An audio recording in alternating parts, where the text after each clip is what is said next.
بسم اللہ الرحمن الرحیم۔ السلام علیکم۔ آپ دیکھ رہے ہیں UBG چینل اور میں ہوں آپ کے ساتھ فائزہ شیرازی۔ ناظرین، آج بدھ اور نومبر کی 8 تاریخ ہے۔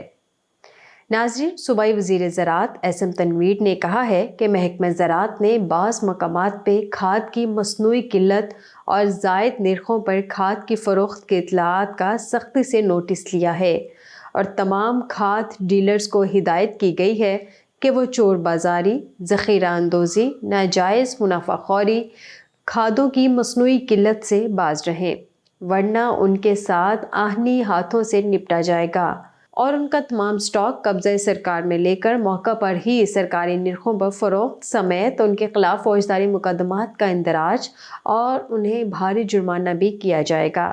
انہوں نے کہا کہ پنجاب کے مختلف علاقوں میں ڈیلرز کی دکانوں کو اچانک چیک کیا گیا اور کھاد کا سٹاک، ریکارڈ اور قیمتیں بھی چیک کی گئی ہیں، جبکہ یہ سلسلہ آئندہ بھی جاری رہے گا۔ انہوں نے کہا کہ محکمہ زراعت کے افسران کھاد بنانے والی کمپنیوں اور ان کے ڈیلر سے روزانہ کی بنیاد پر سٹاک پوزیشن حاصل کریں گے تاکہ کسی کو ذخیرہ اندوزی یا ناجائز منافع خوری کا موقع نہ مل سکے۔ انہوں نے کہا کہ کسی جگہ کھاد کی کوئی کمی نہیں اور حکومت کے مقررہ نرخوں پر کھاد کی فروخت یقینی بنائی جا رہی ہے۔ ناظرین، Islamabad chamber of commerce and industry نے civil society alliance, Pakistan federal union of journalists اور نیشنل پریس کلب کے اشتراک سے فلسطینی عوام پر اسرائیل کی جانب سے جاری ظلم و بربریت کے خلاف ایک پرزور احتجاجی مظاہرہ کیا، جو نیشنل پریس کلب اسلام آباد سے شروع ہوا اور ڈی چوک پر اختتام پذیر ہوا۔ سینٹ کی قائمہ کمیٹی برائے دفاع کے چیئرمین سینیٹر مشاہد حسین سید، اسلام آباد chamber of commerce and industry ICCI کے صدر احسن ظفر بختیاری، سابق صدر اور UBG پاکستان کے secretary general Zafar Bakhtiari, Pakistan federal union of journalists کے صدر افضل بٹاور اور دیگر رہنماؤں نے مظاہرے میں شرکت کی اور فلسطینی عوام کے ساتھ اظہار یکجہتی کیا۔ اس موقع پر خطاب کرتے ہوئے سینٹ کی قائمہ کمیٹی برائے دفاع کے چیئرمین سینیٹر مشاہد حسین سید نے کہا کہ فلسطین اور کشمیر کے تنازعات کو حل کیے بغیر دنیا میں پائیدار امن کا قیام ناممکن ہے، لہٰذا انہوں نے اقوام متحدہ اور عالمی برادری سے پرزور مطالبہ کیا کہ ان درینہ مسائل کو حل کروانے میں کردار ادا کریں۔ انہوں نے کہا کہ اسرائیل نے غزہ میں ظلم و بربریت کی تمام حدیں عبور کر لی ہیں، کیونکہ اسرائیلی بمباری سے اب تک 10,000 سے زائد نہتے فلسطینی شہید ہو چکے ہیں، جن میں سے 4,000 سے زائد بچے ہیں۔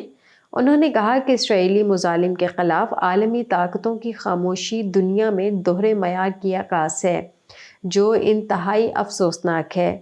اسلام آباد chamber of commerce and industry کے صدر احسن ظفر بختیاری نے کہا کہ ایک آزاد اور خود مختار ریاست کا قیام فلسطینی عوام کا بنیادی حق ہے، جس سے ان کو ابھی تک محروم رکھا گیا ہے۔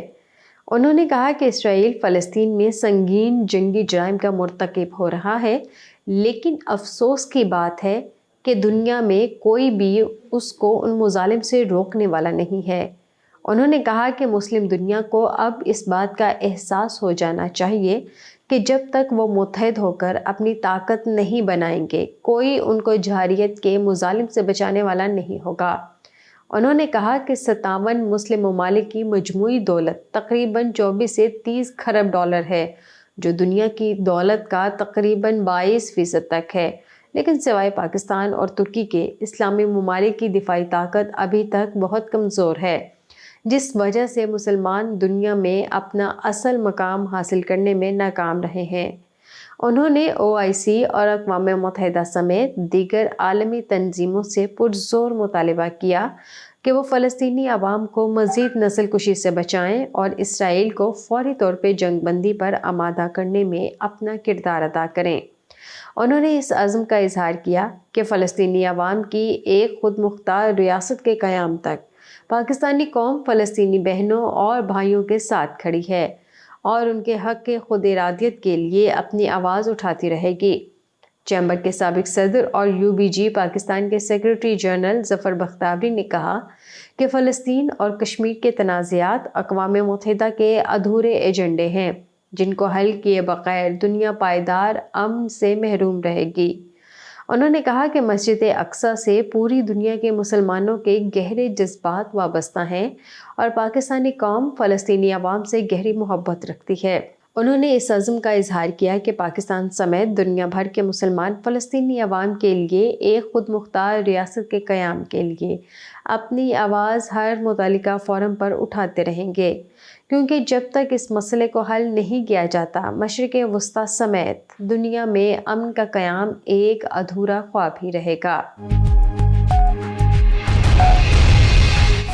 ناظرین، ڈالر کے مقابلے میں روپے کی قدر میں کمی کا سلسلہ 12ویں روز بھی جاری رہا۔ گزشتہ روز بھی انٹر بینک مارکیٹ میں امریکی کرنسی کی قدر 1 روپے 71 پیسے بڑھ گئی۔ فوریکس ایسوسی ایشن آف پاکستان کے مطابق تقریباً 12 بجے انٹر بینک مارکیٹ میں روپے کے مقابلے میں ڈالر کی تجارت 287 روپے پر ہو رہی تھی، جو مرکزی بینک کے مطابق گزشتہ روز 285 روپے 29 پیسے پر بند ہوا تھا۔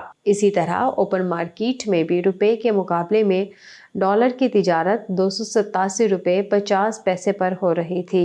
20 اکتوبر کے بعد سے مقامی کرنسی کی قدر میں تقریباً 2.9% گراوٹ ہو چکی ہے۔ ناظرین، پاکستان چینی فائنینسنگ کا تیسرا سب سے بڑا وصول کنندہ ہے۔ امریکہ میں قائم international development research lab AidData کی رپورٹ کے مطابق پاکستان 70.3 ارب ڈالرز کے ساتھ چینی فائنینسنگ کا تیسرا سب سے بڑا وصول کنندہ ہے۔ ایڈ ڈیٹا کی رپورٹ میں بتایا گیا ہے کہ چین کا پاکستان میں 2000 سے 2021 تک پورٹ فولیو صرف 2% گرانٹس پر مشتمل ہے، جبکہ باقی فائنینسنگ قرضے کی صورت میں ہے۔ امریکی ریسرچ ہاؤس کے مطابق قرضوں پر اوسطاً سود کی شرح 3.72%، اوسطاً میچورٹی کی مدت 9.84 سال اور رعایتی مدت 3.74 سال تھی۔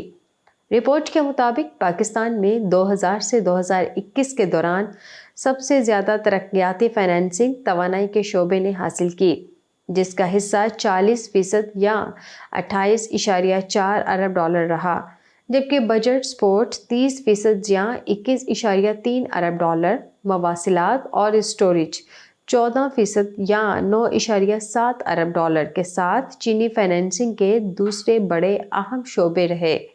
2000 سے 2021 تک انتظامی لحاظ سے چینی ترقیاتی فائنینسنگ کو دیکھا جائے تو 21 سالہ مدت کے دوران مسلم لیگ نون کی حکومت نے 2013 سے 2017 سب سے زیادہ 36.2 ارب ڈالرز کو راغب کیا۔ تحریک انصاف نے 19.6 ارب ڈالرز، پیپلز پارٹی 10.4 ارب ڈالرز اور مشرف کی حکومت کے دوران 4.1 ارب ڈالرز آئے۔